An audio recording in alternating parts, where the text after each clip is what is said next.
बिस्मिल्लाहिर्रहमानिर्रहीम। Last video में हमने bipolar junction transistor as a switch देखा था और इसकी दूसरी application bipolar junction transistor as an amplifier, ये हम इस वीडियो में इंशाल्लाह पढ़ेंगे। तो इसको देखते हैं एम्पलीफायर होता क्या है basically. Amplifier is the process, amplification is the process of linearly increasing the amplitude of an electrical signal. Electrical signal का एम्पलीट्यूड इंक्रीज करना, अब वो एम्पलीट्यूड वोल्टेजेस की फॉर्म में भी हो सकता है या करंट की फॉर्म में भी हो सकता है या पावर की फॉर्म में भी हम उसकी बात कर सकते हैं। तो जब उसका एम्पलीट्यूड हम इंक्रीज करते हैं तो लीनियरली इंक्रीज करते हैं तो उस प्रोसेस को बोलते हैं एम्पलीफिकेशन। मान लें कि ये मेरे पास कोई भी एम्पलीफायर है और ये मैंने इनपुट सिग्नल उसको दिया है और ये मान लें कि ये जो इसकी जो एम्पलीट्यूड है ये वोल्टेजेस को डिफाइन कर रही है कि यहाँ पे वोल्टेजेस ज़ीरो है, यहाँ पे मैक्सिमम वोल्टेजेस, ये फिर रिवर्स वोल्टेजेस हो रहे हैं। सिग्नल ये एसी सिग्नल हमने लिया था, तो इसका एम्पलीट्यूड इंक्रीज़ कर दे अगर ये मेरी डिवाइस, तो ये डिवाइस कहलाएगी एम्पलीफायर। तो हमने बाइपोलर जंक्शन ट्रांजिस्टर को यूज़ करके ये एम्पलीफायर बनाना है। तो देखते हैं कि एम्पलीफायर किस तरह से बना सकते हैं। तो ये मेरे पास बाइपोलर जंक्शन ट्रांजिस्टर की बाइसिंग मैंने की भी है और ये कॉमन एमीटर कॉन्फ़िगरेशन है और इस कॉन्फ़िगरेशन को हम बड़ी डिटेल में बात कर चुके हैं प्रीवियस वीडियोस में। और फिर मैंने बाइसिंग का तरीका भी आपको बताया था कि डीसी लोड लाइन के बिल्कुल मिडल में हम इसको बाइस करते हैं। इसका सर्किट एनालिसिस भी हम कर चुके हैं। जब एक बार आप अपने ट्रांजिस्टर की बाइसिंग कर लेते हैं, डीसी लोड लाइन के मिडल में बाइस कर लेते हैं अपने ट्रांजिस्टर को, तो फिर हम क्या करते हैं, फिर इस ट्रांजिस्टर को हम इनपुट और आउटपुट लगा देते हैं इस ट्रांजिस्टर के ऊपर। तो फिर वो हमारा जो कॉन्फ़िगरेशन है वो बेसिकली एम्पलीफायर बन जाता है। अभी ये बाइस किया हुआ मैंने मान लिया कि इसको मैंने in the middle of DC load line मैंने इसको बाइस किया हुआ है। अब मैं इसको इनपुट लगा दूँ, इनपुट मतलब मैंने इसको सिग्नल देना है और आउटपुट मतलब वो जो सिग्नल मैंने वो जो आउटपुट पे जो चलाना है उस सिग्नल से, वो मैं अगर इसको लगा दूँ तो वो एक एम्पलीफायर बन जाएगा। ये जो बाइसिंग जो सर्किट है ये एम्पलीफायर बन जाएगा। तो कॉमन एमीटर कॉन्फ़िगरेशन में हम अपना जो इनपुट सिग्नल है वो बेस के ऊपर लगाते हैं। यहाँ पे बेस के ऊपर मैं अभी लगा रहा हूँ एक कैपेसिटर और ये मैंने अपना इनपुट सिग्नल सोर्स लगा दिया यहाँ पे। ये मैंने इनपुट सिग्नल सोर्स लगाया, कोई भी ये माइक भी हो सकता है। अगर आप एक अब मान लेते हैं कि ये हम एक जो है ऑडियो एम्पलीफायर बना रहे हैं, ये माइक है, ये माइक से मैं इसको साउंड दूंगा और ये एम्पलीफाई करके मुझे स्पीकर आगे हम लगाएंगे और उससे ये स्पीकर चूँकि माइक चूँकि बहुत ही कम सिग्नल प्रोड्यूस करता है, तो इसको ये एम्पलीफाई करके स्पीकर को देगा ताकि वो आवाज़ हमें अच्छे से दे सके। और अब आउटपुट कहाँ पे लगाएंगे हम, इनपुट हमने लगाई बेस पे, आउटपुट हम लगाएंगे कलेक्टर के ऊपर।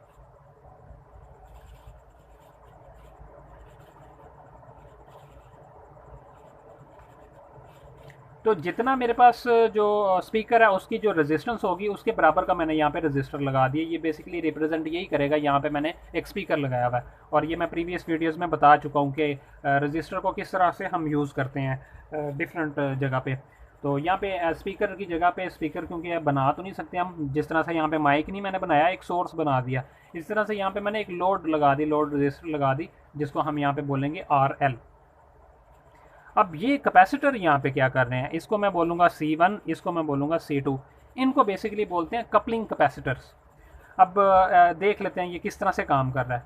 इस पॉइंट के ऊपर ये जो मेरा सोर्स है, जो मेरा ये जो इनपुट सिग्नल सोर्स है, ये किस तरह का है। ये बेसिकली मेरा सोर्स कुछ इस तरह से होगा कि यहाँ पे मुझे ये सिग्नल जनरेट करके देगा और वो सिग्नल किस फॉर्म का होगा। मान लें कि वो सिग्नल जो मेरा माइक है वो इस तरह का सिग्नल जनरेट कर रहा है इस पॉइंट के ऊपर। ये जो ग्राफ है मेरा, इस पॉइंट के ऊपर ग्राफ मैंने ये बनाया। अब जैसे ही वो ये जो मेरा सिग्नल है इस पॉइंट के ऊपर आएगा, यहाँ से आ जाए इस पॉइंट के ऊपर, तो फिर इसके अंदर इफेक्ट क्या पड़ेगा। यहाँ पे डीसी सोर्स भी है और ये एसी सोर्स, जब ये एक दूसरे के साथ कंबाइन होंगे, एक दूसरे को सुपर इम्पोज कर देंगे ये, तो ये जो मेरा इनपुट सिग्नल है ये बेसिकली इस डीसी वैल्यू के ऊपर चला जाएगा। मैं मान लूँ कि ये मेरे पास कोई भी पॉइंट है बी, ठीक है, ये ज़ीरो लेवल है ना, ये मेरे पास ज़ीरो लेवल है और ये मैंने बैटरी लगाई हुई है जो कि कुछ इस लेवल पे मेरे पास है। इस लेवल पे मेरे पास जो वैल्यू है वो बी की वैल्यू है। तो वो होगा क्या कि जो यहाँ पे जो मेरे पास वोल्टेजेस होंगे, यहाँ पे मेरा इनपुट सिग्नल जब आएगा तो वो इस लेवल के ऊपर आ जाएगा। ये मेरा जो इस पॉइंट के ऊपर जो मेरा सिग्नल होगा वो ये बन जाएगा। ये होगा कैसे, देखें यहाँ पे VBB आया हुआ है और इनपुट से जब हमारे पास पॉजिटिव पीक आएगी, जो जितने भी पॉजिटिव पीक आएगी उसको आप VP बोल लें, ये आपके पास VP आ गया। तो जब यहाँ पे इस पॉइंट पे आपके पास VBB प्लस VP आ जाएगा तो वो आपके पास जो है ये पॉइंट आ जाएगा। VBB और VP प्लस कर दें तो आपके पास ये पॉइंट आ जाएगा। फिर जब इसकी नेगेटिव पीक आएगी तो फिर क्या होगा, VBB माइनस VP, तो VBB में से माइनस हो जाएगा VP, और ये VB का लेवल है, इसमें से VP माइनस कर देंगे तो आपके पास ये आ जाएगा। तो हमारे पास बेसिकली ये कैपेसिटर कपलिंग कैपेसिटर का काम कर रहा है, ये सम करवा के दे रहा है वोल्टेजेस को। यहाँ पे यहाँ से DC वोल्टेजेस को इधर जाने से ये रोक रहा है, लेकिन AC वोल्टेजेस को यहाँ पे आके DC के साथ सम करवा रहा है। इसको बोलते हैं कपलिंग कैपेसिटर। ये कपल करवा रहा है DC और AC को इस पॉइंट के ऊपर, और इस पॉइंट के ऊपर हमारा सिग्नल जो है वो ये है, और ये सिग्नल आगे सीधा बेस के अंदर चला जाएगा। अब बेस के अंदर ये जब सिग्नल जाएगा तो फिर क्या होगा, अब हमें पता है कि हमने अपने ट्रांजिस्टर को DC लोड लाइन के ऊपर जो in the middle of DC load line पे हमने इसको बाइस किया हुआ है, और जब DC लोड लाइन पे हमारा ट्रांजिस्टर होता है तो वो इस इक्वेशन को जो है ओबे कर रहा होता है। IB के इंक्रीज़ करने से IC इंक्रीज़ कर रहा होता है, और IB के डिक्रीज़ करने से IC डिक्रीज़ कर रहा होता है। अब यहाँ पे आप देखेंगे कि बेस के जो वोल्टेजेस हैं वो वेरी कर रहे हैं, वो कभी हाई जा रहे हैं, कभी लो जा रहे हैं, कभी ज़्यादा हो रहे हैं, कभी कम हो रहे हैं। ठीक है, तो जब यहाँ पे वोल्टेजेस वेरी करेंगे, बेस के वोल्टेजेस वेरी करेंगे, तो यहाँ पे IB जो करंट है ये भी वेरी करेगा, ये भी चेंज होगा। IB करंट भी चेंज होगा। वोल्टेजेस इंक्रीज़ होने से करंट इंक्रीज़ करेगा, वोल्टेज डिक्रीज़ होने से करंट डिक्रीज़ करेगा। तो जब IB चेंज होगा तो ये यहाँ से जो कलेक्टर करंट है ये भी चेंज होगा।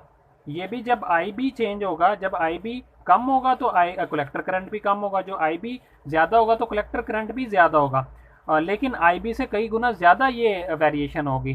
तो मतलब अगर हम यहाँ पे ये मान लें कि ये मेरे पास करंट का जो ग्राफ है, तो ये मेरे पास अगर ये करंट का ग्राफ है तो यहाँ पे आउटपुट पे जो करंट का ग्राफ होगा वो कुछ इस किस्म का ग्राफ मुझे मिलेगा। ये मेरे पास ज़ीरो लेवल, और ये मेरे पास, अब यहाँ पे तो VBB की बात चल रही थी, लेकिन यहाँ पे VCC की बात चलेगी। VCC ऑब्वियसली VBB से काफ़ी ज़्यादा है, और यहाँ पे मुझे बहुत ज़्यादा एम्पलीट्यूड में वेरिएशन मिलेगी कलेक्टर करंट की। इसकी निस्बत ये जो वेरिएशन है ये इसका एम्पलीट्यूड बहुत ज़्यादा होगा। तो अगर आप इसकी प्रीवियस वीडियोस देखें तो वहाँ पे मैंने ये बताया हुआ कि बेस करंट थोड़ा सा इंक्रीज़ करने से IC बहुत ज़्यादा इंक्रीज़ करता है, इस तरह से बेस करंट थोड़ा सा डिक्रीज़ करने से IC करंट बहुत ज़्यादा डिक्रीज़ करेगा। तो ये बेसिकली यहाँ पे इसको कलेक्टर करंट को कंट्रोल कर रहा है। अब आउटपुट पे, ये जो आउटपुट है इसके ऊपर हमें कैसा, इस पॉइंट पे यहाँ पे हमें जो वोल्टेजेस कैसे मिल रहे होंगे, इस पॉइंट पे वोल्टेजेस का ग्राफ देखते हैं। तो वोल्टेजेस के ग्राफ को स्टडी करने के लिए हम यहाँ पे एक और इक्वेशन लिखेंगे, वो ये इक्वेशन होगी हमारे पास VCE बराबर है VCC माइनस IC RC। जब IC इंक्रीज़ करेगा तो IC इंक्रीज़ करेगा तो ये टर्म इंक्रीज़ करेगी, और VCC में से ये माइनस करेंगे तो हमारे पास क्या हो जाएगा, VCE की वैल्यू डिक्रीज़ करेगी।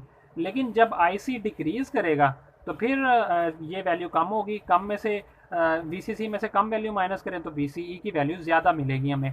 मतलब VCE क्या है, VCE हमारे पास ये कलेक्टर से मीटर के वोल्टेजेस है, और वही वोल्टेजेस हमारे आउटपुट को मिल रहे हैं, हमारे स्पीकर को मिल रहे हैं। तो अब यहाँ पे एक चीज़ देखेंगे कि IC के इंक्रीज़ करने से हमारे आउटपुट वोल्टेजेस जो हैं वो डिक्रीज़ कर रहे हैं, और IC के डिक्रीज़ करने से आउटपुट वोल्टेजेस इंक्रीज़ कर रहे हैं। तो हमें जो आउटपुट पे वोल्टेजेस के लिए जो हमें ग्राफ मिलेगा वो कुछ इस फॉर्म में मिलेगा।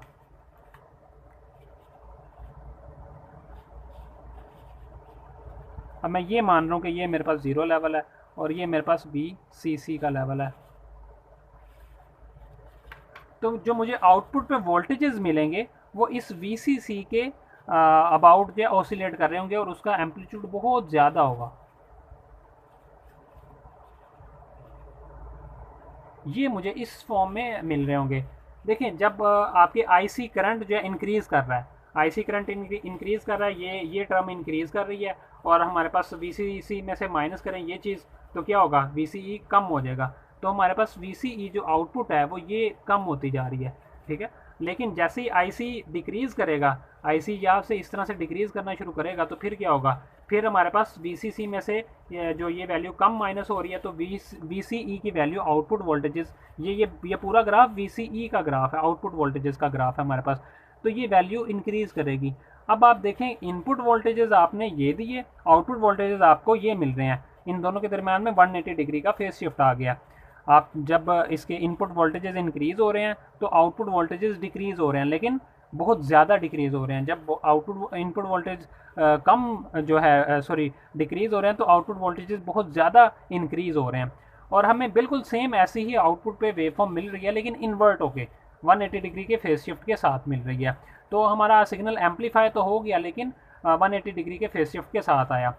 लेकिन यहाँ पे हमें तो इस तरह की फॉर्म चाहिए, हमें तो ज़ीरो लेवल के ऊपर चाहिए। फिर हमने यहाँ पे एक और कैपेसिटर लगा दिया। ये कैपेसिटर अब क्या काम करेगा, जो इस हमारे सिग्नल में से जितना डीसी वाला पार्ट है VCC, इसको यहीं पे ब्लॉक कर देगा, और बाकी जो हमारा सिग्नल है इसको ले आएगा ज़ीरो लेवल के ऊपर। तो इस पॉइंट के ऊपर हमारा जो ग्राफ बनेगा, तो ये बेसिकली जो ग्राफ है हमारा, ये बना हुआ है इस पॉइंट के ऊपर, ये वोल्टेजेस के लिए और ये करंट के लिए। और इस पॉइंट के ऊपर जो हमारा ग्राफ बनेगा वो कुछ इस फॉर्म में हमें मिलेगा। फिर ये ज़ीरो लेवल,